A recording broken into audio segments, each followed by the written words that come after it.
Hola, buenas noches, ¿cómo están? Hola, Coral, ¿Qué tal, Damián? ¿Cómo estás? perfectamente. ¿Y tú? Muy bien, muy bien.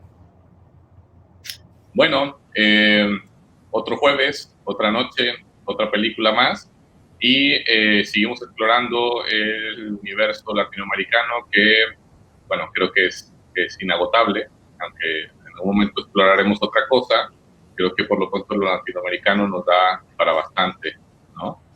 Y bueno, hoy vamos a hablar de una película de 2018, es una película peruana, es una ópera prima, esto que siempre se dice en el argot cinematográfico quiere decir que es la primera película del director, hablando de largometraje. Eh, la película se llama Retablo, y bueno, Retablo tiene varias particularidades muy interesantes. La primera es que es completamente hablada en quechua, Quechua. en quechua, perdón, Ayacucho, se llama como esta vertiente del quechua. Eh, la película totalmente se habla así, hay frases de repente en español, pero en general la mayor parte del idioma es quechua. Y bueno, ¿de qué trata Retablo? Retablo trata de la historia de Segundo. Segundo pues es un joven, 13, 14 años, que vive en la zona rural, montañosa del Perú, junto a su padre y a su madre, y su padre es un maestro retablista, ¿no? Hace retablos, muy, muy reconocido y que le va muy bien haciendo estos retablos, ¿no? Para el que no ubique que sus retablos son estas imágenes religiosas que al mismo tiempo son símbolos y al mismo tiempo cuentan ciertas historias o tienen ciertos elementos donde se va contando algo, ¿no?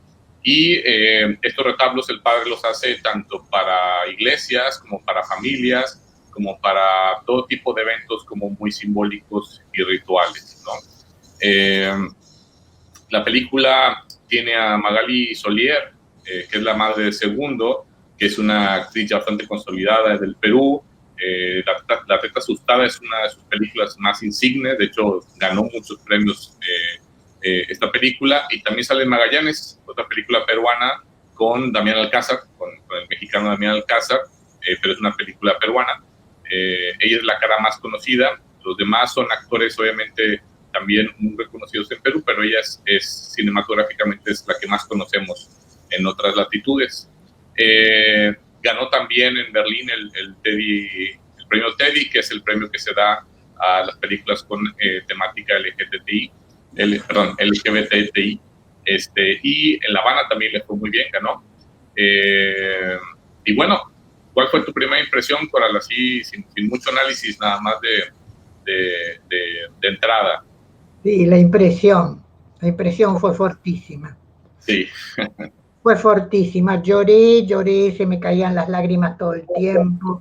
Sentí que estaba tocando la médula de la América Latina profunda.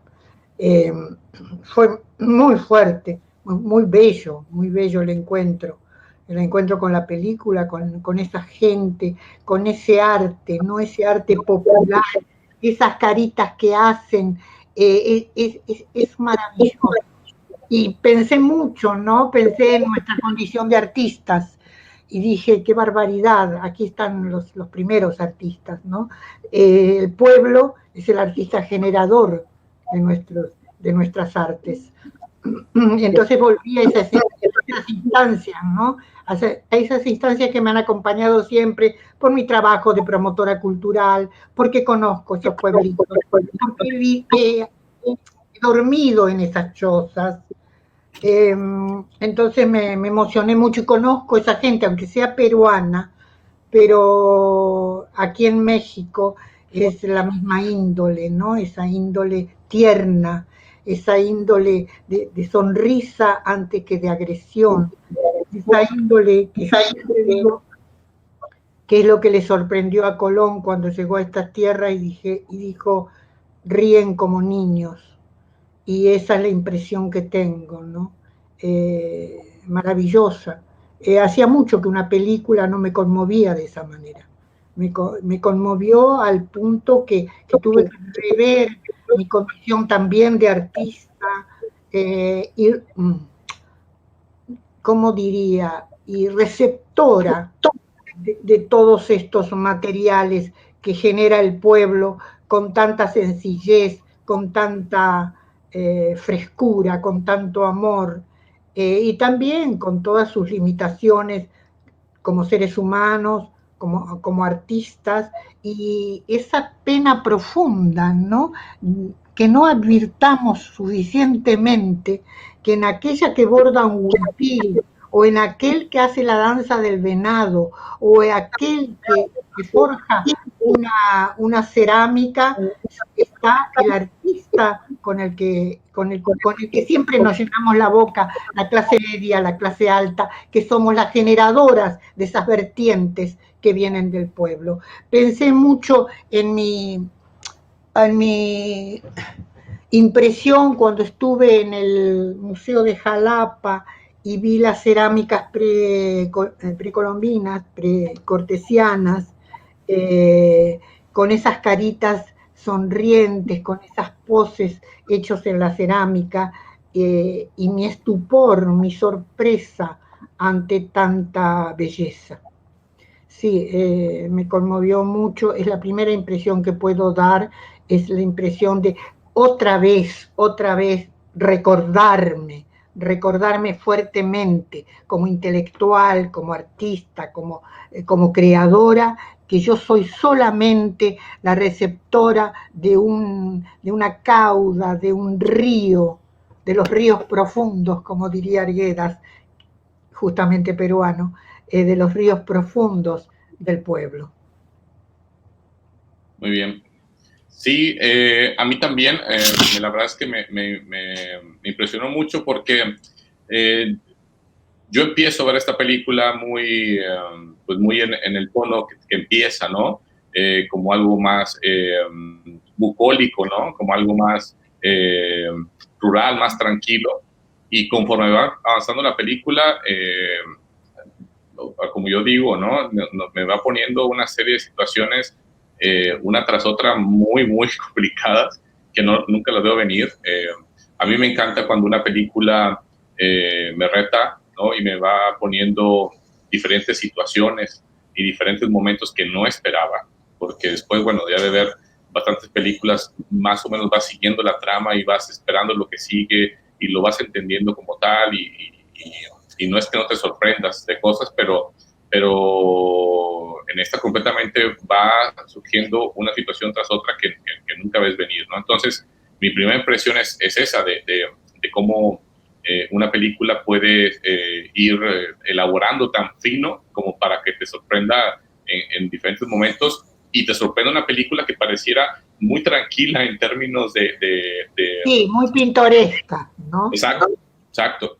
Y es muy sofisticada la película, ¿no? Es muy sofisticada, porque el principal elemento para mí que la hace sofisticada es que el contexto social de quiénes son, de cómo son, no está nada más en el fondo y como un contexto, sino directamente incide en los personajes y directamente los va moviendo y va moviendo la trama de tal manera que parece que el contexto social es un personaje tal cual, ¿no? Que incide en los demás. En un momento dije yo, está haciendo demasiado pintoresquismo, porque era demasiado bonito, las paredes, las flores, todo pintadito, todo acomodado, pero es muy importante ese contraste precisamente que va a sacudirnos frente a la problemática, ¿no? Al conflicto, al drama que se va a desatar. Y Sí, me parece que está muy bien logrado. sí, sí, eso es lo primero. Y una cosa que también me sorprendió mucho es el manejo a nivel cámaras, porque eh, toda la cámara todo el tiempo nos está situando de tal forma en la acción que parece que estamos ahí, ¿no? Incluso hay varias escenas de ellos dos que es muy íntimo la relación que tienen ellos dos, el padre y el hijo, me refiero, Segundo y Noé, el padre, y nos sitúa allí con ellos, muy metido con ellos, y cuando también tienen sus problemas también nos sitúa y nos aleja de ellos. Entonces, la verdad que está muy bien. Y esas pequeñas revelaciones, ¿no? Que me gustaría subrayar. Cuando en el principio el chico tiene que memorizar el pueblo que está allí todo alineado y dice, ves la de amarillo, la de la falda verde, y uno dice, ¿y qué significa esto? Y cuando ves el retablo con las figuritas tal cual, y el niño estaba memorizando precisamente a su propio pueblo para tenerlo grabado y poder encarnarlo en el barro, con lo que hacen. Es eso, ¿no? Con qué hacen esas figuritas? Yo Porque yo, entiendo que lo hacen con pasta de la papa, ¿no? Porque hay un punto en donde él le dice, exacto, eso me quedó a mí como un interrogante. ¿Con qué lo hacen? sí, el padre, bueno, cuando el padre está mal, que ahorita platicaremos de eso, y el niño bueno, no el niño, el joven le dice que hay papa suficiente para comer y también para hacer la pasta, ¿no? Algo así, no sé si la palabra es Es pasta, cierto, es cierto. para hacer Sí, sí. la figura, Quedó esa ¿no? inquietud a mí. Sí. Y bueno, eso es como ahora sí que de bote pronto, esa es la impresión general. Ahora sí entremos a lo interesante, ¿no? Para que después le demos paso, hoy tenemos invitado, como lo anunciamos la semana pasada, y para darle paso al invitado y también que dé, ¿no? Su opinión. Pero de entrada, Coral, ya analizándola más a fondo, Sin ¿qué duda te la parece factura. que este asunto que tú mencionabas, Sí, la factura es excelente, a la eso te factura? refieres, a la factura, a la fotografía, a los enfoques, al tratamiento incluso de la anécdota, al tratamiento de los personajes, el modo de incluirnos, como dijiste tú muy bien, porque de pronto uno siente que está allí, ¿no? Que está en la iglesia, que está recorriendo con ellos todos sus espacios públicos y sus espacios privados. Y creo que es excelente el trabajo. Cuando ahora yo no sabía que era una ópera prima, ¿no? Ahora dijiste que era una ópera prima, caramba, ¿cómo empieza este muchacho, este chico? No sé qué edad tendrá, pero realmente es sorprendente. Y bueno, ahí están las imágenes, ¿no? Imágenes que no pretenden ser más que eh, la atrapar el tiempo de esa gente, ¿no? Y eso lo hacen muy bien, lo hace muy bien el director. No sé, en cuanto a la factura, a mí me parece excelente, me sorprendió. Ayer que estábamos discutiendo este asunto del cómo y el qué, yo pienso que en cómo se filma está la posibilidad de que uno se conmueva. ¿No? En cómo la cámara atrapa, agarra, distancia, se aleja, se acerca, en todo ese procedimiento que va con la luz, que va con la misma fotografía, con el encuadre, todos esos elementos, al tratarlos con excelencia, la aparición de la historia se hace nítida, profunda y conmovedora.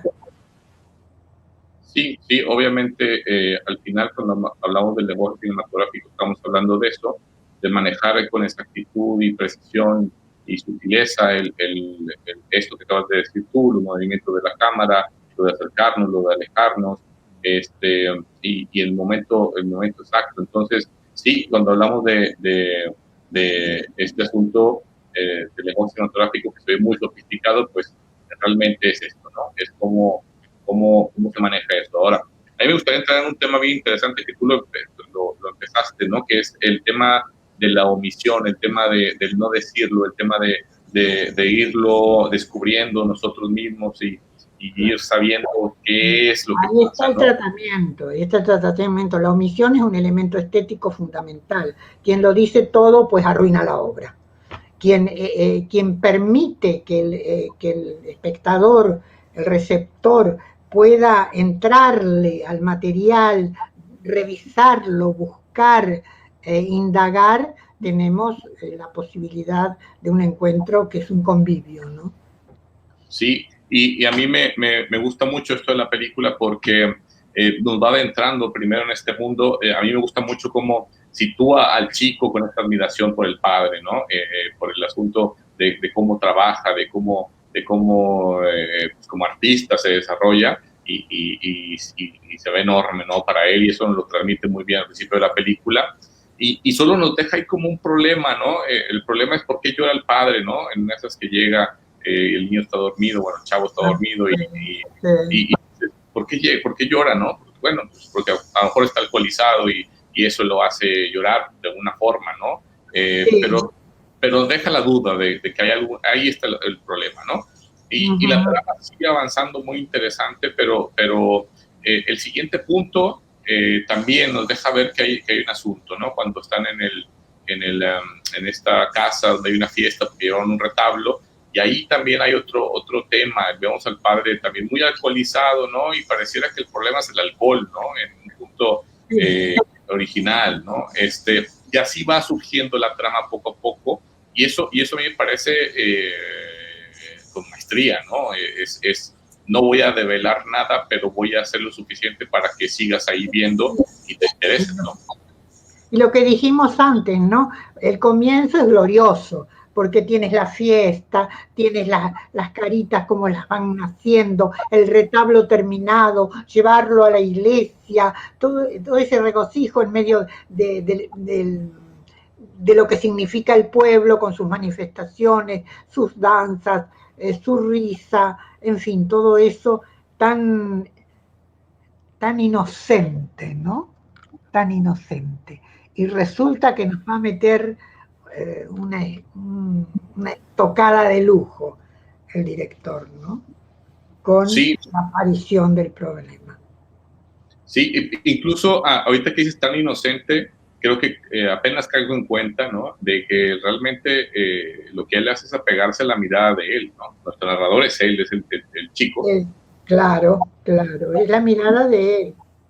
Y por eso es tan pura al principio, ¿no? Tan, tan fuera de cualquier otra suspicacia Sí, o tan cualquier... absoluta, porque es un mundo perfecto, Sí, punto. Es un mundo perfecto.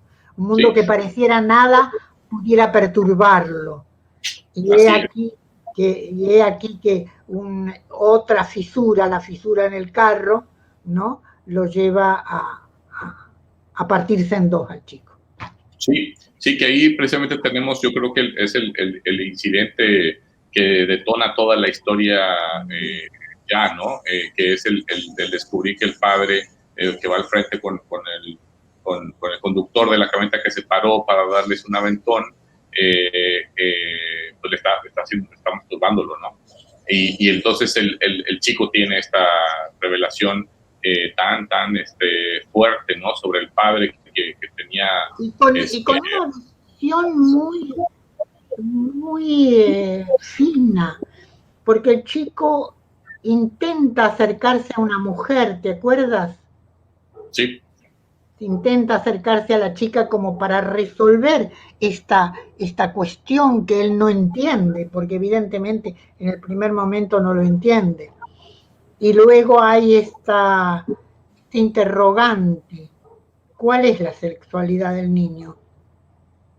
sí, claro. Sí, A sí, ver, sí. Sí, sí. finísimo. Sí. Ahora, a partir de ahí es muy interesante porque entiendes por qué el director tardó ese tiempo en construir este mundo idílico, ¿no? Y plantearlo bien, y es para que llegara a este punto de entender por qué es tan fuerte para el chico el asunto, ¿no? Y entonces entendemos el llanto del padre, entendemos otra cosa que no dijimos al principio, pero que pasa que cuando están lavando los dos, los hombros y los brazos, el padre lo hace con mucha fuerza, pareciera como que algo está pasando también. Es el segundo incidente que tenemos donde vemos que el padre tiene un problema, ¿no? Se está lavando como si estuviera muy sucio, ¿no? Entonces es cuando cae el peso y sabemos que será obviamente porque tiene esa culpa, ¿no? Digamos así, de Sí, su de su preferencia. inclinación. Sí, Sí, evidentemente. Es sorprendente cómo la fineza del director en dar indicios, en no señalar, en no mostrar, en no regodearse con algo que pudiera ser muy impactante o que pudiera ser atractivo incluso para la mirada un poco, esta mirada del espectador que quiere ir más lejos, que quiere averiguar más y que se vuelve un elemento comercial, un elemento de atrapar al gran público, ¿no? Esa soslayar continuamente esa inclinación por el escándalo. Aquí no hay, perdón, aquí no hay escándalo. Aquí hay un proceso de reconocimiento y de reelaboración de las propias identidades de cada uno. Y eso es espléndido. Sí, y aquí cuando pasa este descubrimiento es cuando yo tengo mi primer giro así interesante, porque no me lo esperaba, no lo vi venir, porque estamos en un mundo idílico, No, ¿no? yo también. Y es el primer golpe para mí, ¿no? A nivel historia. Y luego es bien interesante cómo el chico es todo lo contrario ahora. Es un hijo que desobedece, que obviamente ya no, Claro. Ha ya no, partido en dos el chico. Hay un antes y un después. Es una revelación, es una anagnórisis, realmente. Y eso está tratado espléndidamente también, ¿no? Esta ruptura, esta quebradura que de un modo claro o consciente o inconsciente sufrimos todos, claro. que sufrimos todos la quebradura del antes y el después, del saber y no saber, de advertir que lo que yo creía de una manera tenía sus motivos en otras cuestiones que yo ignoraba. Es decir, este paso sería, para decirlo de manera sencilla, de la niñez a la adultez, ¿no? Este Sí, paso clarísimo. sí, que como digo, ahí Es el tema, si quisiéramos decir el tema, yo diría que el tema no es la revelación del hecho fortuito o característico de que el padre tiene una tendencia de tal modo o tal otra. El tema es el paso de la inocencia a la revelación del adulto, ¿no? Y las elecciones que eso significa, porque uno tiene que aprender a elegir entonces. Solo entonces uno empieza a elegir. sí, claro. Y como digo, ahí empieza todo un asunto para el chico primero al contrario, ahora el padre era algo inalcanzable y muy importante a estar al otro lado, ¿no? Y bien interesante porque de ahí vienen varios aspectos. Por ejemplo, hay una fiesta y esta fiesta estamos viendo también mucho este mundo pues masculino en el sentido de esta pelea que hay como con azotes, ¿no? Y luego ver a chicos también pelearse, ¿no? En el fútbol, jugando fútbol, y nos pone muy el director, ese mundo violento, fuerte, ¿no? Que es muy interesante porque él está, como dices tú, como tratando de entender, ¿no? ¿Cuál es su propia identidad, ¿no? Y porque la identidad del padre se le acaba de caer, ¿no? ¿Cuál es este mundo? ¿Qué es este mundo? Es impresionante. Sí, y ahora, una cosa también muy importante que viene un giro también para mí que no me lo esperaba y es que cuando se están lavando los dos a un lado, el que se está lavando como si fuera la sociedad más grande del mundo es el hijo, ¿no? Claro, porque asumió ese estigma, ¿no? Qué Sí, curioso, qué sí, curioso. Ayer también hablábamos del estigma que puede ser un padre o una madre de determinada forma, y también hablábamos del estigma de la desaparición, ¿no? Cuando alguien ha desaparecido, uno carga con ese estigma, con el estigma de la desaparición. Es decir, siempre carga uno con esa revelación que es comprender quién es papá, quién es mamá enteramente, Claro. sea quien sea. Sí. Y viene, como te digo, este otro aspecto que a mí de la trama que me impresionó también, que es esta confrontación física entre padre e hijo, ¿no? O sea, hay unos aventones, hay unos empujones que jamás lo esperaba yo. Y el padre se separa y le dice, ¿qué te pasa? Sí, sí, está impresionante.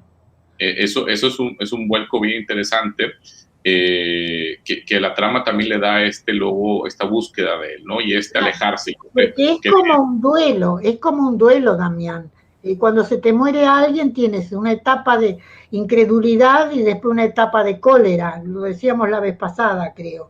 Y esto es lo que pasa cuando uno tiene una revelación de este carácter tan fuerte. El chico primero tiene la incomprensión, la incredulidad, y luego la cólera. Y la cólera se manifiesta en esa pelea, ¿no?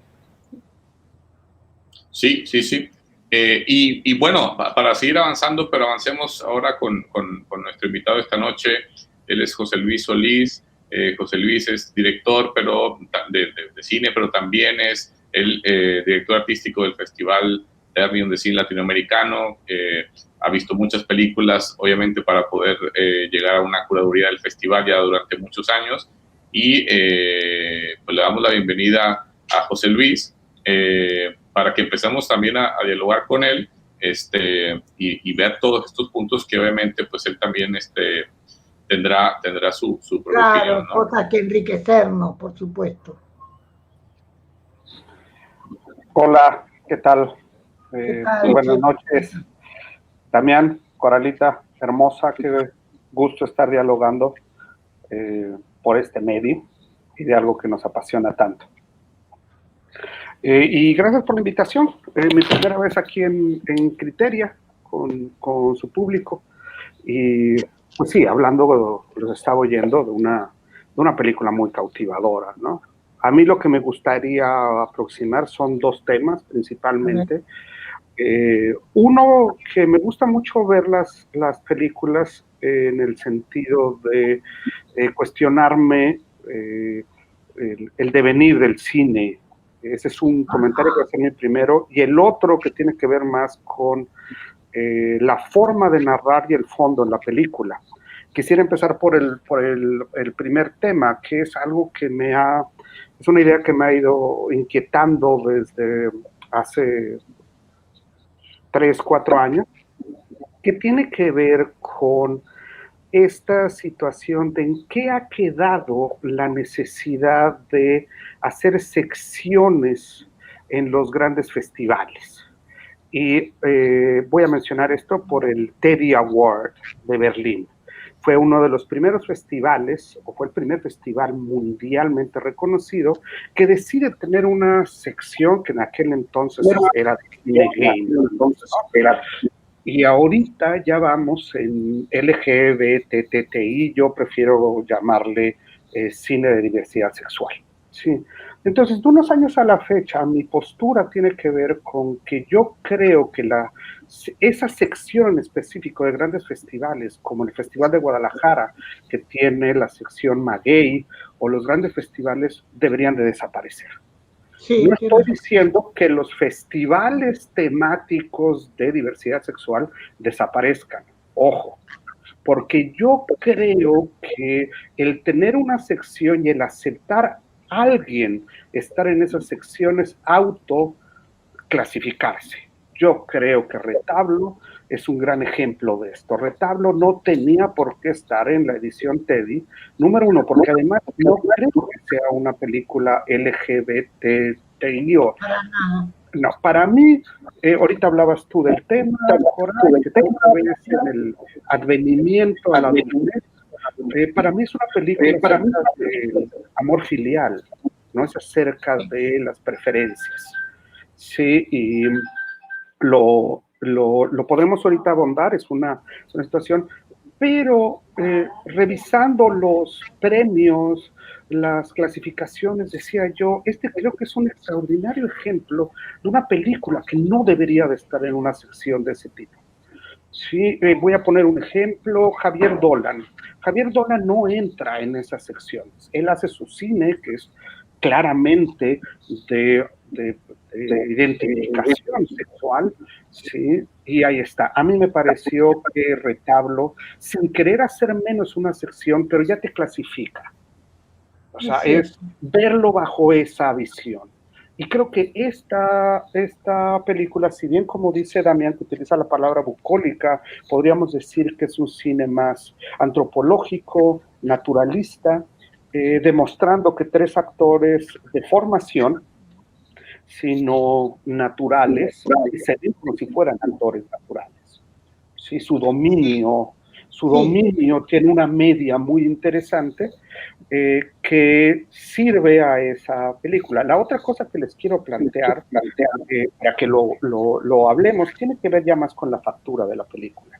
Quisiera hacer un parangón y proponérselos, porque para mí es muy importante que hablemos de el concepto del inside out psicoanalítico, ¿no?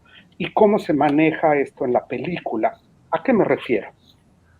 Toda la película está construida en los personajes, en la narrativa y en la forma de filmar, desde el interior de las cosas, desde el interior de los personajes, hacia lo que se ve el exterior.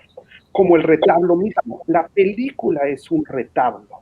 Nosotros constantemente estamos dentro del retablo y vemos cómo se abre la puerta para que la familia de un principio vea ahí. Nosotros estamos adentro del retablo. Y eso se reproduce constantemente en la película. ¿Qué es lo que está en el inside y qué es lo que está en el outside? ¿Sí? ¿Cómo es que nos vemos hacia adentro y cómo es que nos vemos hacia afuera o nos ven hacia afuera? Y es constante los encuadres donde es un retablo, es una ventana, ¿sí?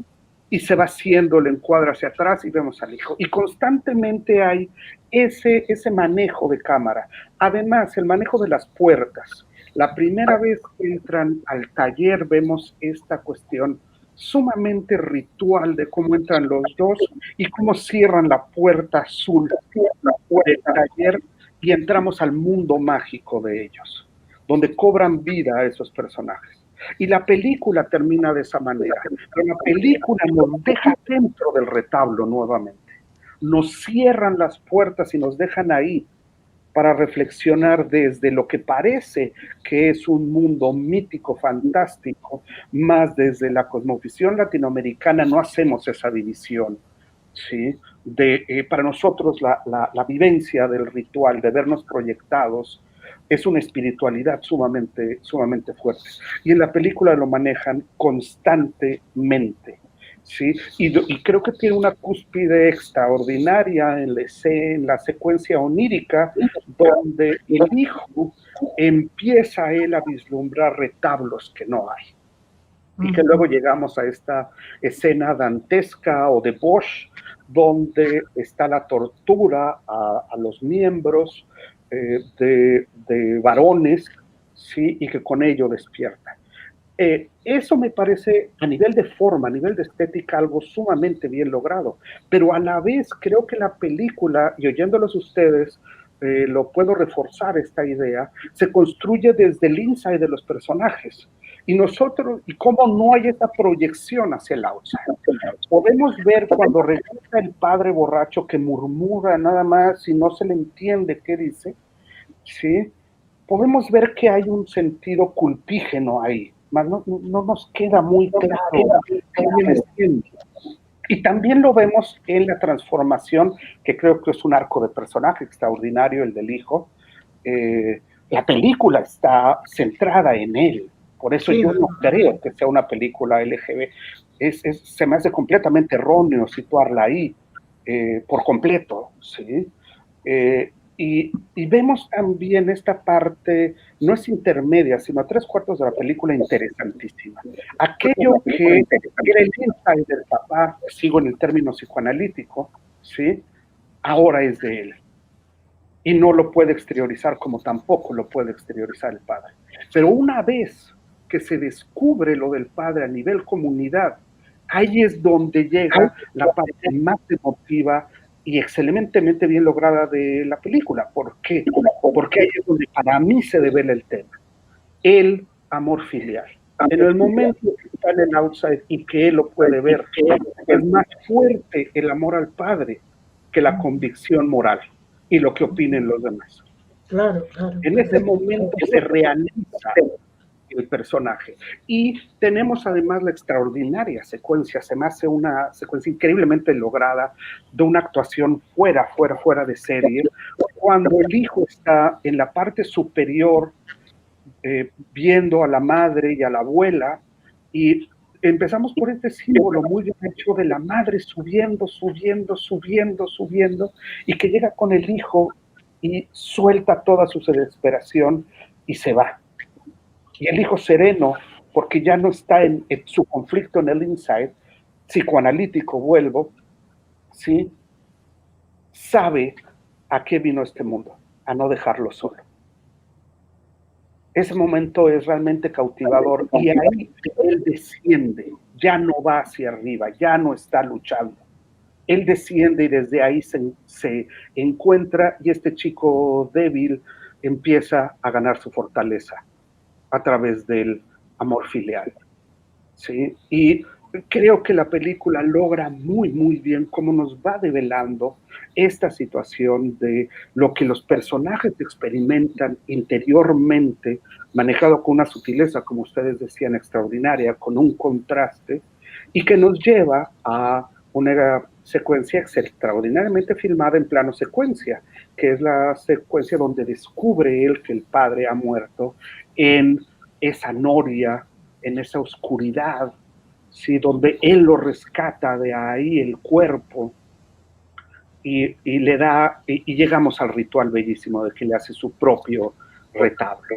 Inclusive en ese momento nosotros seguimos adentro del retablo y el director vuelve a repetir esta situación de poner la cámara adentro de la caja y abrir la puerta. Y no es sino este momento que nos saca de ese inside del director y podemos ver reproducida la secuencia cuando el padre le estaba dando guías espirituales de cómo tenía que crear los cuerpos de las personas, ¿sí? Ya había logrado esa cuestión tan difícil de la memoria fotográfica, que es la primera secuencia, coincido contigo, Coral, es algo extraordinario, pero le faltaba lo que los americanos le llaman el feeling. Si, también podría decir, si los gitanos le llaman el duende, si el padre le dice de una manera que sus dedos lo van a sentir, los dedos lo van a hacer, ¿no? Y creo que además, vuelvo y repito, el manejo de las puertas, la película es un retablo en sí muy, muy, muy bien hecho.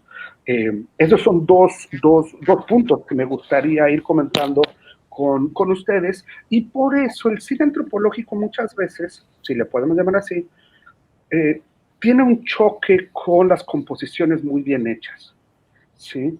Pero yo lo justificaba, o a mí me gustaba, los dos lo mencionaron anteriormente, porque el retablo conlleva una composición clásica, podríamos decir renacentista, punto de fuga, hay simetrías, hay asimetrías, hay balances, perfectamente claro, hay una geometría abstracta, a la vez de un figurativo simbólico, y eso le permite al fotógrafo hacer encuadres extraordinarios, como por ejemplo cuando están ellos emborrachándose en una caverna, y nuevamente nos sitúa al fondo el director como si estuviéramos en un retablo, y nos pone la caverna en ese contraluz extraordinario con una composición fuera de serie.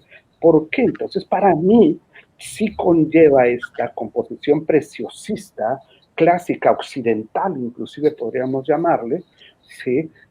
A la película no me brinca en lo más mínimo esta situación, porque muchas veces en este tipo de cine se persigue que no sea tan perfecta la composición, porque brinca con el naturalismo, en determinado momento, ¿no? Entonces yo creo que esos son elementos que a mí me gustaría hablar con ustedes, y vuelvo y repito, el plano secuencia cuando descubre al padre es extraordinario, que refuerza lo que mencionaba Damián de ubicarnos en todo momento, pero recordarán que cuando entra a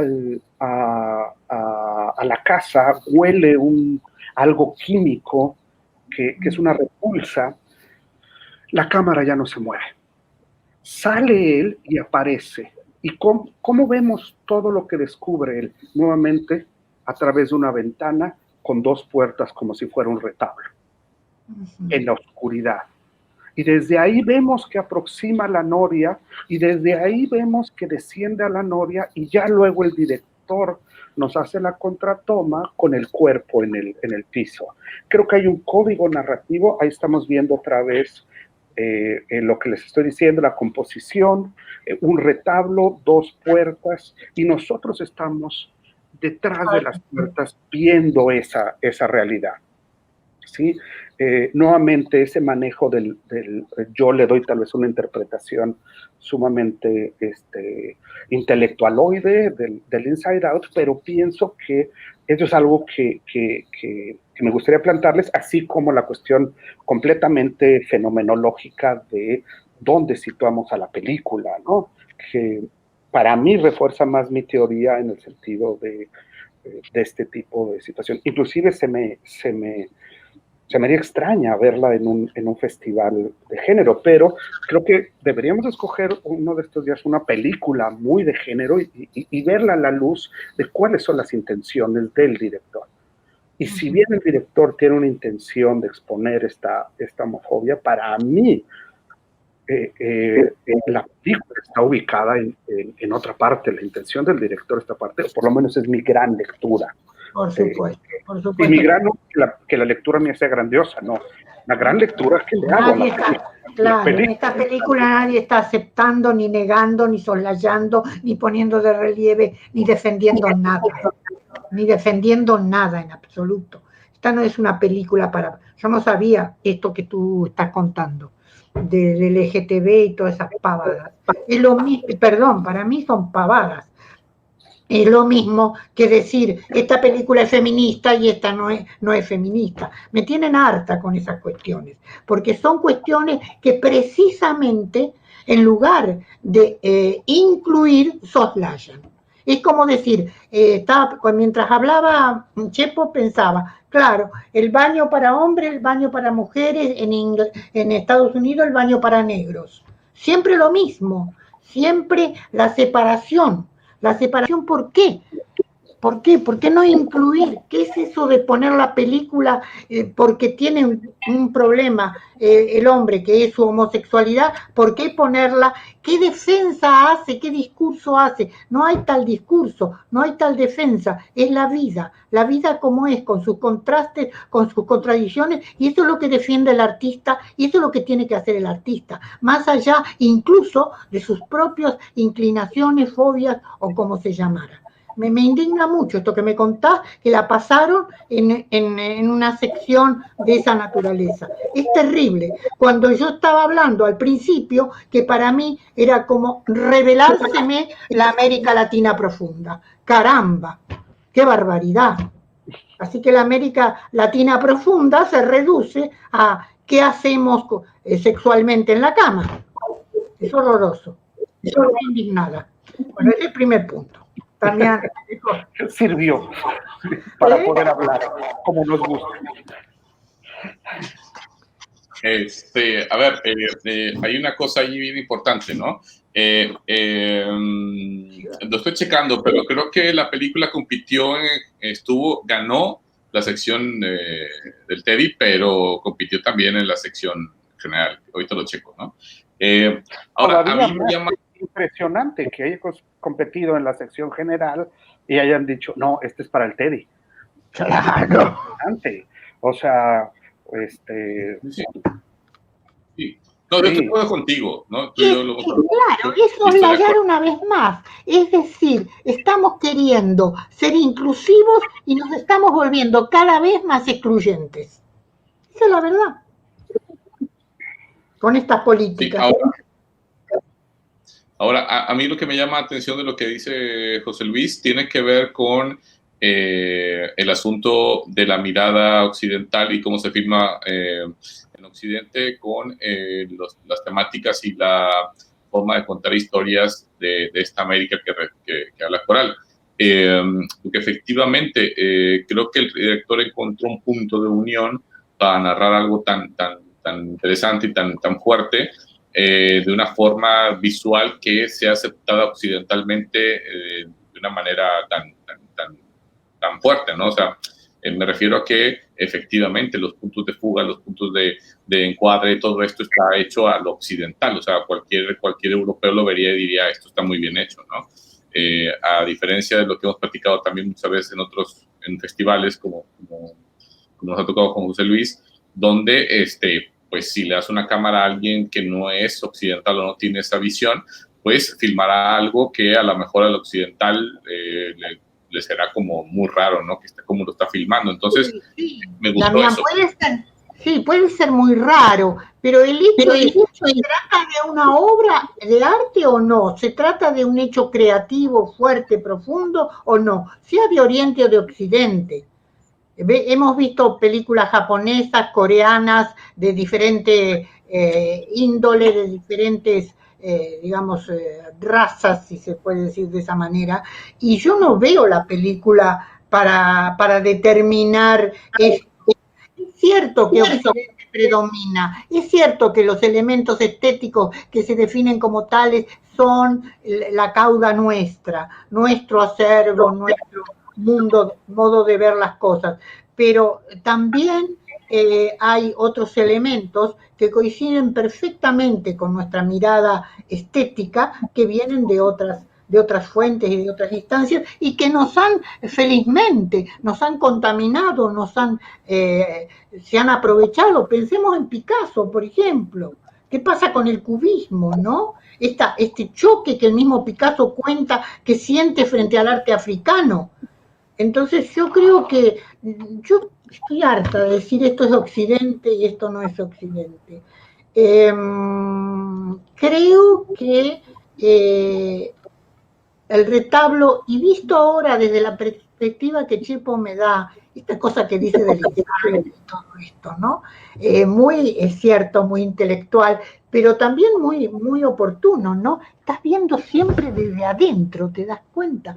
Esa es una mirada yo no sé si se podría llamar que esa mirada es occidental. Es una mirada nuestra, occidental o no, que tenemos la contaminación de todo Occidente, es cierto, pero también cuando a mí me produce esa emoción la película al principio, yo vengo del norte, vengo de los guaraníes, vengo del Chaco, vengo de una zona que a mí siempre me produce un shock porque es lo otro y soy yo, las dos cosas. Entonces acá esto es casi una discusión filosófica sobre la identidad. Sí. Bueno. Ahorita que se están pasando imágenes para el público que no ha tenido la oportunidad de ver la película, creo que se refleja esta situación que decimos, ¿no? La cámara muchas veces detrás del personaje, cómo se abren las puertas. Esta es una de las escenas, de las secuencias culminantes de la película. No vamos a decir mucho para que nuestros seguidores puedan apreciarla. Y esto me lleva a uno de los grandes canales, el canal más importante de streaming a nivel mundial, decide programar retablos en su oferta de cine latinoamericano, ¿sí? Me llamó mucho la atención, me pareció algo extraordinario, ¿sí? Que pudiera estar una de estas películas. ¿Cuál es el problema que nos enfrentamos? Que el espectador común debe tener cierta guía, ¿no? Y decirle, esta película tiene otro ritmo, número uno, ¿sí? Esta película conlleva otro tipo de situaciones porque sí creo que necesita ese ritmo al principio para que la develación de la tendencia del padre sea tan impactante. Y a partir de ahí se construya, digamos que una narrativa con otro ritmo y con una intensidad tremenda. Yo celebro, festejo que ya podamos ver una película en quechua en una plataforma de esto, y festejo que en Criteria podamos hablar de esto, porque muchas veces hay gente que nunca podría ver esta película o leería Retablo en quechua. No, yo no la voy a ver, ¿no? Creo que es importante comunicar los distintos tipos de lenguaje cinematográfico que la gente puede consumir, ¿no? Para mí, Retablo es un extraordinario ejemplo de una película sencilla, ¿sí? Que se va a la fibra. Me recordó mucho aquellos intentos, no intentos, sino aquella tendencia muy clara del teatro campesino que se practicaba en México a partir de los 70s y los 80s. Me vino mucho a la mente que hacían adaptaciones de Yerma, por ejemplo, les era muy clara. Entonces tomaban nada más la historia, no utilizaban los diálogos, pero la anécdota de Yerma es muy sencilla. La anécdota de Retablo es increíblemente sencilla. La puedes decir en una frase. Es una película acerca, o sea, se la cuentas a alguien en 2 frases. Pero a mí me interesa todavía lo que decía Damián respecto de lo occidental. Yo creo que ahí todavía tenemos que definir cosas. ¿Por qué dices que finalmente toda la organización, digamos, la conformación de la obra es occidental, Damián? Pues nada, por lo mismo que estás mencionando. Para empezar, si te gustó a ti, Coral, es profundamente occidental la película, ¿no? Así de empezar, ¿no? Porque a este lo voy a asesinar. Aunque vengas del sur, perdóname, pero más occidental, más europea no puede haber. Ah, sí, entonces, yo sé eso, yo sé que soy... Entonces, déjame continuar. Entonces, el punto es muy sencillo. La película tiene que encontrar un punto que cuenta una historia muy latinoamericana, pero para que triunfe en Berlín, tiene que estar narrada de una forma occidental completamente. Una película realmente que fuera narrada con lo que decíamos al principio, es el lenguaje cinematográfico, donde la cámara se va, se acerca, se aleja, hay puntos de fuga, no los hay, de un lado o de otro. Tiene unos códigos, ¿no? Y esos códigos son los que nos hacen entenderla o profundamente conectarnos a esto que tú estás hablando de arte, ¿no? Si no tenemos esos códigos, no puedes acceder a ella, ¿no? Entonces, ahora, yo lo que digo es que me parece muy interesante lo que dice José Luis, de que el director encuentra ese punto de encuentro, ¿no? Donde hay una historia y ciertas cosas muy latinoamericanas, pero al mismo tiempo se tiende un puente porque está contada desde un momento, desde un punto de vista también que el occidental entiende. A eso me refiero. Y creo que el retablo, que vamos a empezar desde ahí, José Luis está usando la figura del retablo como una figura narrativa también, y eso me gusta mucho su propuesta, ¿no? de interpretación. Pero obviamente eso es, los retablos no nacieron aquí, ¿sí? O sea, no son originarios de Latinoamérica, ¿no? Los retablos son europeos y vienen desde las iglesias. Yo estoy en total desacuerdo con ambos, entonces, porque yo pienso que hay implicaciones y hay mezcolanzas de todo tipo y que lo que hay no es principio, es huella, y esa huella es heterogénea y difícil de determinar. Pues dime qué encuadre no es occidental. Dime qué movimiento de cámara no es occidental profundamente. No hay nada arriesgado en esa película a nivel visual. O sea, está hecha al pie juntilla como el canon manda. Y que eso bueno, aquí hay algo importante que hemos discutido con anterioridad. Que no en Criteria, me refiero yo a Damián. Hablemos de películas que aproximan comunidades, sí, originarias. Y fíjense cómo trato de ser bien cuidadoso con esta posmodernidad, ¿no? Así como Damián estaba siendo muy cuidadoso cuando hablaba del quechua, de no caer en el error de, número uno, llamarle dialecto y cuestiones peyorativas, ¿no? Que ahora tienen mucha más conciencia. Sobre esa línea vamos a tratar de observar la película Coral en el sentido de que todavía la mayoría de las películas latinoamericanas que aproximan comunidades, ¿sí?, están construidas desde una mente, no desde el inside, ahora sí, de la comunidad. Hablemos de Xcanuri, hablemos de Los Ángeles, hablemos de Sanctorum, hablemos de Retablo. Son personas que crecieron en la ciudad y que tienen cierta afinidad en determinado momento con las comunidades, pero no pertenecen a la comunidad. Yo lo tengo claro. ¿Cuándo va a llegar? Por lo menos yo todavía no lo he conocido. Hathaway hace un documental, Café Extraordinario. Él pertenece a una comunidad indígena y retrata su propia comunidad, ¿no? Pero creo que en nuestro cine todavía falta, es como ver el cine de la época de oro mexicana.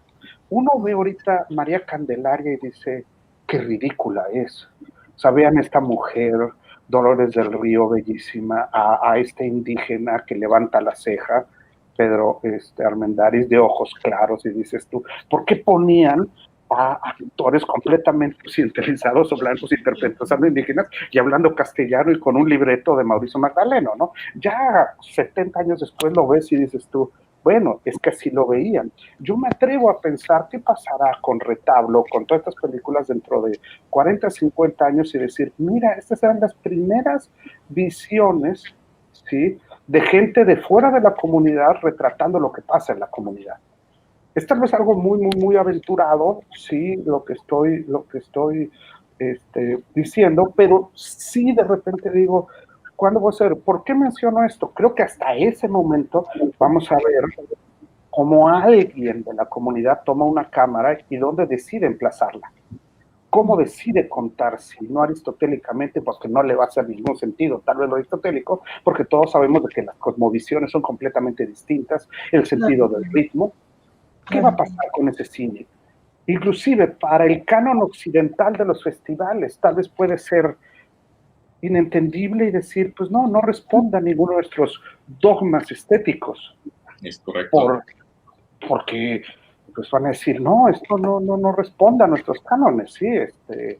Porque no tienen esa visión, y la película me hizo cuestionarme mucho esta cuestión. Si podemos hablar, la película es extraordinaria, lo sabemos todo ello, pero si podemos hablar de todavía la visión del de afuera con apego, ¿sí?, o qué pasará con la visión desde adentro, ¿no? Tenemos que esperar ese cine latinoamericano, donde, por ejemplo, yo hace algunos años hice un cortometraje acerca de la servidumbre doméstica, ahorita muy de moda por Roma y por El ombligo de Guedani y muchas otras películas. Sí, muchas. Y me decían que por qué no lo hacía largometraje, el documental, y les dije, bueno, no, a mí lo que me gustaría es hacer un taller con las servidoras domésticas en México, enseñarles a utilizar una cámara y que ellas cuenten la historia desde adentro, porque yo estoy contando la historia del patrón, porque yo soy alguien clase media alta, sí, pues crecí en un lugar con un padre intelectual, pero crecí con servidumbre. Yo contrato servidumbre. Y yo me cuestiono todo eso para observar a la servidumbre, pero a la visión mía del patrón. Decía, a mí me gustaría hacerlo, pero que ellas lo cuenten desde allá, ¿no? En determinado momento. Y creo que esta película cuenta una historia de una comunidad, ¿sí? Creo que hay no me atrevería a decirlo, ¿no? Pero estamos viendo el retablo, ¿sí? Por eso es director. Más la comunidad misma, que es el retablo, ¿cómo contaría esta historia? Es algo que tenemos que ir latinoamericano y que me gustaría llevar más allá. Nos enredamos nuevamente en la mirada centralista, nos enredamos continuamente en la mirada centralista, es cierto.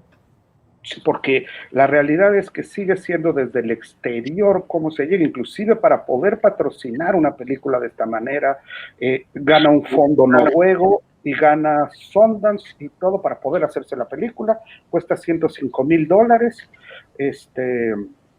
y me hizo preguntarme ese otro dilema que tengo, o sea, cuándo llegaremos a experimentar la película que sea desde dentro, inclusive si nos hará sentido estética y narrativamente hablando. Me lo hizo preguntar, porque es una película muy bien hecha, pero tarde o temprano es para parámetros de que lo vean, miren, esto es lo que sucede, y inclusive creo que una lectura que podría ser chocante de la película podría ser el justificar en determinado momento. Miren, hasta en esto que son las comunidades aisladas en montañas, en lo lejos, existe esta conducta, ¿no?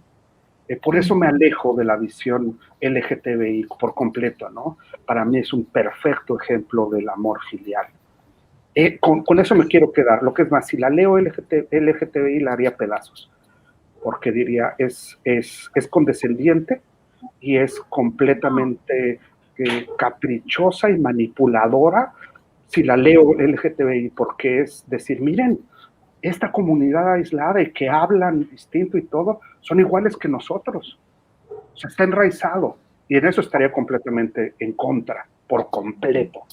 Por eso mi reacción ante lo de los premios. No, esta es una película completamente con otra lectura para mí. Por supuesto, por supuesto. Y es una de las mejores películas, o que más me ha conmovido. Ahí está la toma que les decía, la están pasando, que lo pueden ver nuestros escuchas. De nuevamente, adentro del retablo, desde el Inside Out, vemos ahí, están las puertas abiertas para nosotros. Ese cinematográficamente para mí es un gran logro del... Sí, es muy interesante lo que has marcado, sí. Muy. Y ahí nos deja. Entonces, pues se los cuestiono así, ¿no? De esta manera, ¿cómo vamos a empezar a ver este cine? Yo creo que ya hay muchos esfuerzos por los audiovisuales. Pues me deja muy triste. ¿Sí? Pues me deja muy triste con todo lo que dices. Y con lo que dijo Damián también. Me dejan muy triste porque vuelvo al comienzo, ¿no? Ellos crean, generan, son ríos profundos que nosotros tomamos con nuestros conocimientos, con nuestras herramientas, con nuestras universidades, con todo eso, y lo convertimos en obras de arte a veces no, pero es lo que dije al principio, ¿no? Y me deja muy triste porque siempre nos quedamos con las ganas de pensar en algo gestado realmente desde esas fuentes. Sí, hay un esfuerzo a nivel nacional de creadores y de personas en las instituciones oficiales de cine por decir el cine hecho por los originarios. Por ejemplo, nosotros que somos fervientes, creyentes, válgame la rima, de hacer nuestras historias desde el interior, desde nuestra querida provincia. Si alguien lo quiere ver peyorativo, qué bueno, mi provincia me lleva mi querencia, porque así le decían mis abuelos, y no me importa que sea algo diminutivo, se me hace una cuestión pueril, ¿no? Hacerlo de esa manera, no me importa, sí. Pero defendemos el contar nuestras historias desde acá. Un paso más allá es, porque decimos, una cosa es cine en los estados y otra cosa es cine desde los estados. Y ahorita hay un esfuerzo muy grande y la película me lo hizo hablar porque creo que lo que me gusta mucho hablar con ustedes es lo que nos hace pensar una película. Claro, ¿sí? Claro. Este cine... Cimbronazo, ¿qué significa esto, no? Para cada uno de nosotros. Ya sea de la comunidad o desde la comunidad. Ahora, también la discusión la estamos haciendo porque al final nos interesa mucho ahondar, pero por ejemplo creo que tiene razón un buen amigo que conocemos los tres, Roberto Maldonado Espejo, ¿no? En el sentido de que, bueno, al final la historia trata de este asunto de derrotar al padre para poder reelegir, ¿no? Y creo que eso sí puede tener mucha universalidad, si cabe el término, y es donde la película es enorme, ¿no? Yo con todo lo que acabo de decir, para no ser triste coral, también diré que al final a mí la película me ha encantado, y solo quería agregar, porque se nos está alargando esto y que quería agregar que al final el gran asunto tiene que ver precisamente con lo que dice Espejo, ¿no? que es cómo ahora sí que la caída de un padre y el alzamiento de un individuo, ¿no? Que es el hijo, ahora conformado como un ente, ¿no? Individual. Yo lo único que quisiera es no hacer de la figura del padre un monumento, ¿no? Yo creo que el chico elige por afecto, por respeto, porque ha recibido todo lo que ha recibido del padre, incluso su propia profesión, pero no quisiera hacer de la figura del padre un poco que padre, ¿no? Que ustedes lo repiten tanto. Pero si no Sí, yo creo que ese padre, es uno de los... Muy claro eso, ¿no? Yo creo que ese es uno de los grandes aciertos de la película. Ajá. El hecho de cómo presentar... Un padre... sí, la búsqueda de él, el respeto del hijo ante la decisión del padre. Ante la debilidad del padre. Ante la debilidad, exactamente. Ante la debilidad del padre. Y el respeto creo que el director lo maneja muy bien, y los guionistas, a cómo honrar al padre, haciéndole su retablo con ellos dos, con la segunda secuencia de la película, cuando le dice toda esta situación de la espiritualidad y de sus manos, ¿sí? Hay nuevamente como retablo, está con toda la película construida, otra vez las puertas, es una constante, pero regreso a la figura del padre. Creo que es un gran acierto esta situación del entierro del padre con el retablo. Ahora, hay una cosa bien, de ellos. ¿Sí? Hay una cosa muy interesante, que es que el retablo no tiene a la madre. Y el retablo también habla de la relación de ellos dos, ¿no? Incluso cuando tú hablas de esta subida de la madre, que me gusta mucho cómo la interpretas, desesperada, ¿no? Y yo te agregaría, y desesperante, ¿no? Me pareció desesperante el personaje, lo cual me dice que la actriz está muy bien, pero digamos que hay una cosa muy interesante, ¿no? A nivel también psicológico, la madre queda fuera. La madre queda fuera. Eso me preocupa. Eso a mí fue lo que me reforzaba la situación acerca de qué es la película, el amor filial, y que se centran en ello, en el personaje del joven. Temáticamente. Y que ella no puede superar esa situación. Ella responde a la mirada del pueblo, ella responde a la mirada de los otros, de los demás. Carente del amor filial que tú tanto subrayas, de padre e hijo, ¿no? Carente del lazo que se va haciendo, no porque sea el padre, sino porque el padre funge como maestro también, como maestro de la vida, como maestro de la profesión, como maestro del camino que puede tomar el hijo. Porque hay una parte que podemos hablar de la película para esta situación, que es cuando descubren a los que hacen avigeo, que robaron las vacas y que los están lapidando públicamente, ¿no? Es una aproximación del director extraordinaria en cuanto al bien y el mal, ¿no? Y ese es así como Damián destacó la situación del juego de los latigazos de los hombres, ¿sí? Hay una posición muy clara, esto es malo, ¿sí? El robar es malo y por lo tanto te castigaremos, ¿sí? Y acá con la situación y la conducta del padre es te rechazaremos. La esposa rechaza. Sí, y el hombre al que va a recurrir el hijo le dice, no estamos de acuerdo con esas cochinadas. Sí, lo rechazan por completo, ¿sí? Lo rechazan violentamente. Y la película, en lo particular a mí me es muy impactante, en el giro, en el arco del personaje del hijo, cuando desciende y le dice, no puede quedarse solo. Ante ese momento es culminante en la película, y porque además nos muestra una historia sumamente universal. Alguien en el Congo o en Ucrania lo va a entender, occidental o no occidental, más allá de eso, porque muestra los impulsos humanos. Sin cuestionamiento. Él decide que debe de estar ahí.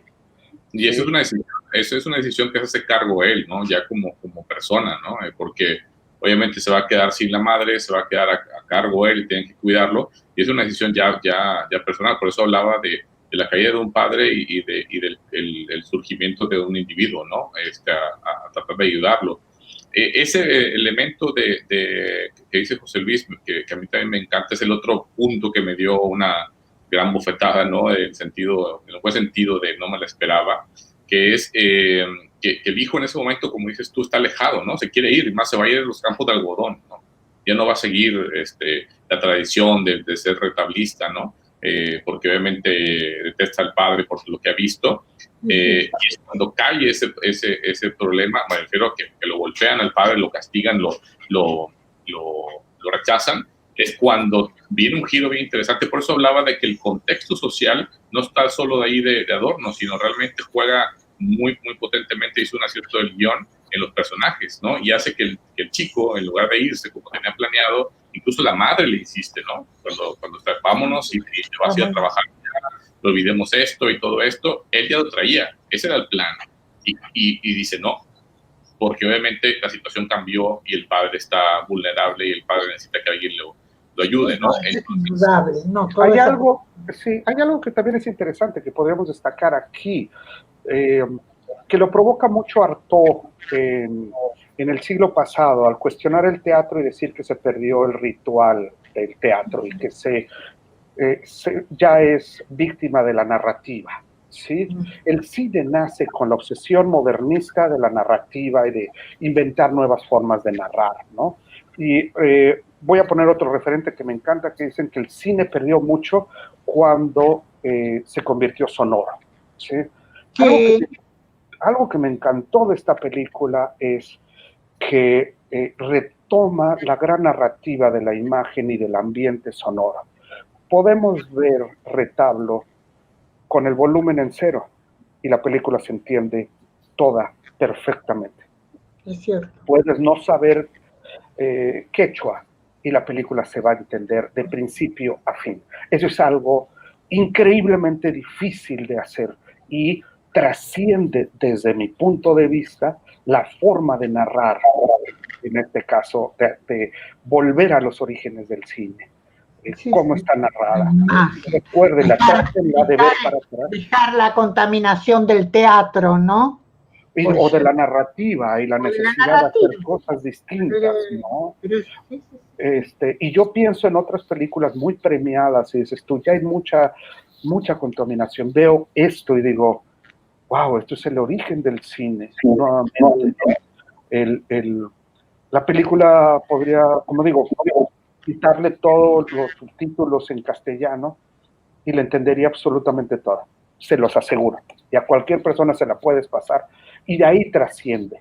Por eso la historia nos llega tanto, porque es increíblemente sencilla además. Claro. Y universal. Bueno, estamos un poco excedidos de tiempo, así que les pido, ¿con qué se quedan con la película en una frase, José Luis? En una frase. En una frase. Es un decir, una frase. Feliz. Agradecido por dejarme dentro del retablo. Muy bien. Lindo lo que dijiste. Y yo conmovida porque tengo gran preocupación todavía por encontrar y por, no sé, por ser honesta con las fuentes que me pertenecen, aun cuando también sean europeas. Mi problema es ese, discúlpenme, y me arruinaste la vida con el asunto Damián, con el asunto de que es una visión totalmente occidental la del cine. Voy a tratar de pensarlo y repensarlo, aunque sé que te tengo que dar la razón, pero lo voy a discutir hasta las últimas instancias. Algo nuestro, es un sentir. Mira, yo resumiría en esto. Los otros días, yo siempre quise vivir en América Latina, nunca viví en América Latina porque vivía en Argentina. Entonces, cada vez que siento esa atmósfera, antes de la pandemia, cruzaba de colegio civil para la escuela y sentía el bullicio de la música mexicana con los puestos y los cartoncitos esos que ponen, todas esas cositas colgando y esas fiorituras y el olor de la comida, de las tortillas, del mole, qué sé yo lo que hacen. Todo eso fue un ramalazo de olores, visuales, colores, texturas, y entonces me salió del fondo. Sí, soy una romántica, pero voy a seguir buscando la América profunda, que está en mí y seguramente también está en ustedes.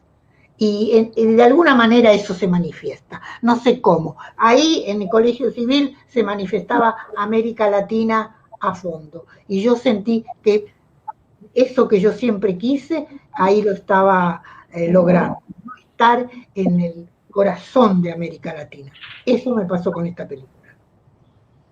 Bueno, y yo diré que tiene razón Espejo diciendo que nadie te arruinó la vida, más bien te metimos en una guerra que te gusta.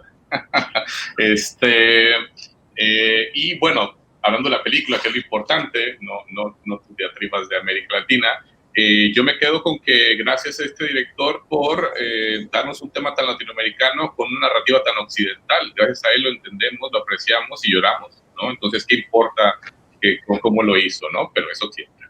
Y bueno, gracias a ustedes por aguantarnos tanto tiempo, gracias a Espejo por estar ahí tan activo con los comentarios. Habla de Heidegger, habla de muchos de Foucault, entonces para una discusión todavía más amplia. Gracias por acompañarnos, gracias José Luis por estar hoy con nosotros, y espero que frecuentemente te acerques y platiquemos de más películas. A mí me parece maravillosa la presencia de Chepo. A veces lo odio, pero generalmente lo amo. Gracias, esa es la idea, por eso creo que dialogamos tan padre. Quiero agradecerles mucho a ustedes, quiero mandarle un abrazo a Laura y a Roberto hasta la Manzanilla del Mar. Qué bueno que aquí la pandemia nos une más y nos siga haciendo dialogar y sigamos dialogando de nuestra América Latina y profundamente conmovido con Retablo. Sí puedo decir que es de esas películas como que te marcan un antes y un después. Y no por una cuestión estética, no. Por su profunda sinceridad y su sencillez. Simplemente. De acuerdo. Y solo cierro con un comentario complementando lo que dijiste, José Luis, de que, bueno, sí, obviamente, qué bueno que esté en Netflix, para que la vean todos. Yo veía un comentario de Alejandro Gómez, que lo hemos tenido aquí, otro gran invitado, otro gran amigo, que decía que gracias a Netflix iba a haber mucha gente. Yo no estoy tan seguro de eso. Yo creo que se necesitan guías, como decía José Luis, porque Netflix es un gran monstruo donde está todo, pero encontrarlo es diferente y acercarse a él de una manera amable es diferente. Y bueno, este es un esfuerzo para eso, ¿no? Para que encuentren este tipo de películas de una manera más amable, ¿no? Y lo puedan ver sin ningún temor, ¿no? Sino que vaya con gusto. Perdón, pero por ejemplo, yo creo que desde Pink Floyd The Wall, a mí no me preguntaban tanto por una película como Ya no estoy aquí, que se me hace de una lectura increíblemente fácil. Y me decían, es que, ay, no, me aburrió, no entendía. Y digo yo, pues es que se necesita esta preparación, o sea, en determinado momento para ver otro tipo de cine. Creo que para ver Retablo se necesita mayor preparación, o sea, y que esta es una película muy superior, pero no se trata aquí de superior o no, se trata de que nosotros analicemos las intenciones, los discursos que hay ahí de la película, ¿no? De las dos películas que dan mucho de qué hablar, ¿no? Pero quiero hablarlo como fenómeno, ¿no? Nosotros pensamos y dimos, ay, pues sí, Ya no estoy aquí, es perfectamente entendible, pero para la gente que nunca ha visto cine que no sea en 3 actos y netamente aristotélico, pues le cuesta trabajo. ¿Y qué les gusta? ¿Más del 90% será así? Claro, ese es el trabajo, ¿no? Bueno, la siguiente sesión tendremos una película que también José Luis conoce mucho, Las dos sirenes, de Fabio Meida, brasileña, y tendremos una nueva invitada, Emma Beltrán, guionista española, y nos comentará. Y obviamente, de una vez le decimos a José Luis que vaya escogiendo una película que le interese para hablarla en, no sé, en 2 o 3 sesiones más, cuando él tenga oportunidad. Y con gusto, la que sea latinoamericana la hablamos. Muy bien. Y espero deberíamos de agarrarnos una que ya un poco viejita y a ver cómo nos aguanta el tiempo. ¿Sí? Ahí está la historia oficial. La historia oficial, por ejemplo. Yo la acabo de ver hace poco, no quiero adelantar, pero ahí psicoanalíticamente hablando me dijeron, por algo la asociaste, ¿te aguantó los años o no te aguantó? ¿Sí? En fin, sigamos aquí y adelante, con esta misión nuestra de transmitir distintas narrativas de cine, claro, y querer comunicar cómo podemos ver diversos cines. Sí, eso es muy lo necesitamos. ¿Las dos sirenes dijiste? Sí. Okay. Las dos sirenes, sí. Bueno, gracias, Coral. Espero que no sea tan aburrido. Fue un gusto verlos. Igual. Abrazote. Hasta luego. Hasta luego. Que descansen todos. Igual. Igual.